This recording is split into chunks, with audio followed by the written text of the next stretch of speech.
Hi hello friends, welcome to our YouTube channel. జనక్స్ vision degree college physical director Dottapati Babu పర్యవేక్షణలో N Kodandaramayya అనే నేను volleyball శిక్షణ ఇవ్వడం జరిగింది. శిక్షణ తరువాత ఈ నెల 17-18 తేదీలలో కావలలోని జవహర్ భారతి కాలేజ్ నందు Simhapuri university men volleyball tournament జరపగా ఈ పోటీలలో 12 జట్లు పాల్గొన్నవి.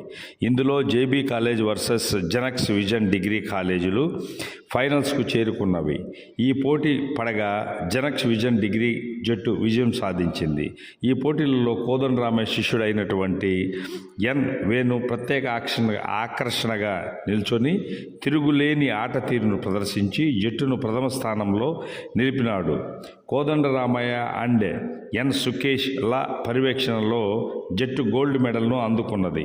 ఇందునకు యాజమాన్యం జట్టు కోచ్ కోదండరామయ్యకు, అదేవిధంగా ఫిజికల్ డైరెక్టర్ బాబునకు మరియు అందరి ప్లేయర్స్కు ప్రత్యేక అభినందనలతో శాలువాలు కప్పడం జరిగినది. జనక్స్ విజన్ కాలేజ్ చైర్మన్ వెంగళరెడ్డి గారు, అదేవిధంగా డైరెక్టర్ కొండలరావు గారు ఈ కార్యక్రమం నిర్వహించడం జరిగింది. Thank you for watching our YouTube channel.